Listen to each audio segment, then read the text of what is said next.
Hi Thierry. Hi, Samarth. Last time we spoke about how do we end up becoming a pressure cooker full of stress. Yeah. Would you like to tell us how can we avoid becoming a pressure cooker or how to release that pressure of stress slowly? Oh my God. um, so first, please don't think I can do magic stuff. So I'm going to give you 6 clues about that. But I think the first thing is to just accept 6 ideas. Okay. First idea is you must think it's not your fault if you don't understand much or you don't have any information about stress or emotion. Okay, so the first point is don't feel guilty if you ignore emotion, if you don't have any education about emotion or stress. Uh, to prove that to you, I've got this. This is the first emotional map. This is a scientific and medical map made in Finlandia, and it was made in 2013. Which means that in terms of science, what I'm talking about is very, very, very new. Which means that basically, uh, to be honest, be patient, be humble.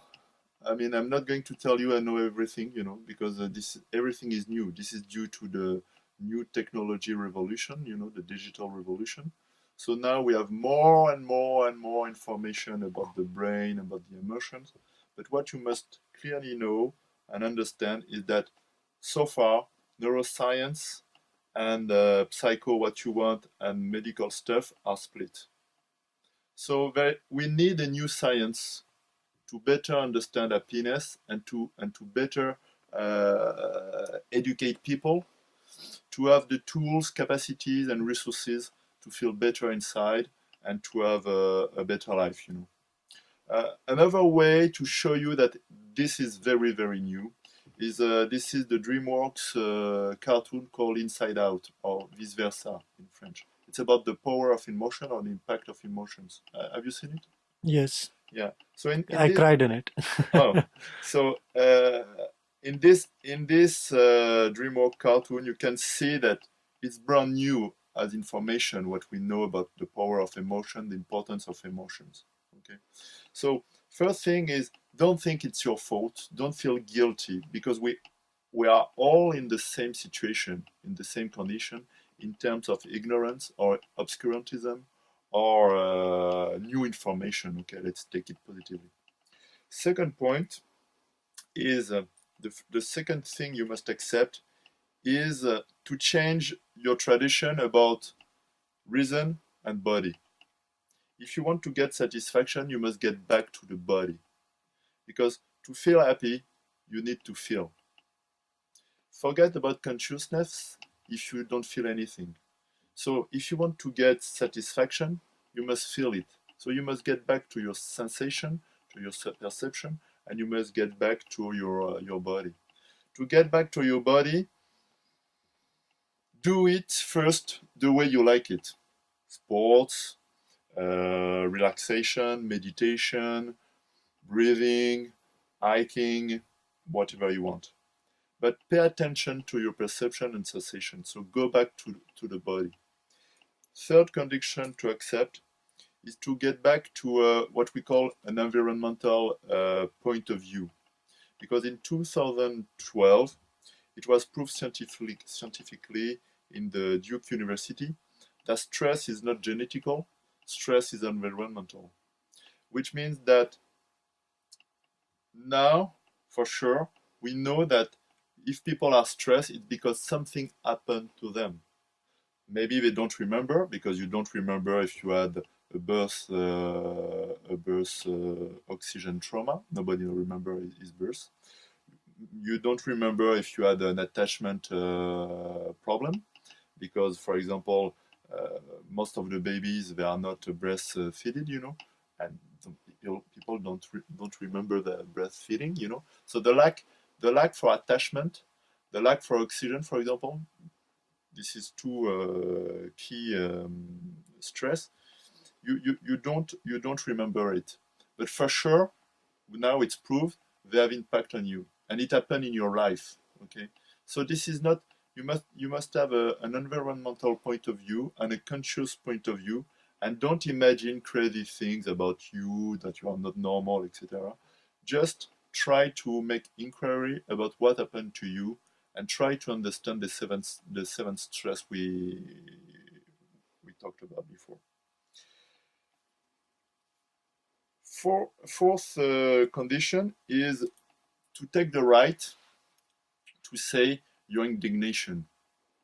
Because if you don't accept to say, uh, I don't agree with that, it's not my fault, you're not going to get satisfaction. Because if you don't change the rule concerning emotion, stress, you're not going to get happiness. Because we are in a society where we are supposed not to pay attention to our emotion and stress. This is not the way we are educated. We are educated to do things, to do action outside. So the outside world is very important, but the internal world is not important. That's the way we are educated. So if you want to get satisfaction, you must accept the idea to resist the common idea that internal world is not significant. So you must accept some kind of indignation to say, okay, we have the right to receive happiness. We have the right to receive information about emotion. We have the right to understand more stress. So you need to say that just waiting and accept like that is not enough. We need to make a kind of transformation, a kind of, let's say, philosophical revolution to change the way we pay attention to the environment and ourselves. And don't think this is selfishness, because joy is sharing. Happiness is a social thing. Happiness is a reaction to success and to sharing. So what I'm talking about is better sharing about for example, the languages of love we talk to give and receive, and this is the opposite of selfishness. Okay, but you need to get this right to show up your indignation. So you need to accept your anger in a positive way, to say yes or no, to put limits, and to get the right to get better life. Okay. Fifth condition is contact. If you don't accept contact, you cannot get satisfaction. So you must accept contact, and you must understand also that contact with stress means contact with fear. This is the big problem, because we don't like fear. So if you don't face your fear, you won't manage to get satisfaction, because most of the people, they are used to blocking their fear, to blocking their stress, and they have a bad belief about that, bad patterns, toxic conditioning. So you must say, okay, let's have the courage to face the fear. Let's have the courage to get back to contact. Let's have the courage to talk about the stress, to get rid of it, and to get free, about it. And the sixth point is history, the past. Because most of the people, they don't want to think about their past. They don't want to think about their memory. They don't want to pay attention to hippocampus in the brain, and they don't want to pay attention to amygdala. This is the stress organ in the brain. So if you want to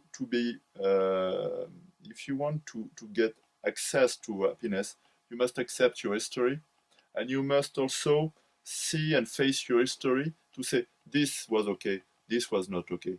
And what was not okay, you have the right to digest it, to get rid of it, to let it be, and to transform it in a positive way.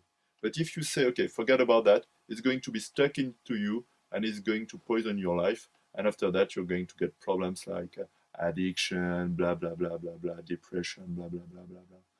You cannot fix a problem till you face it.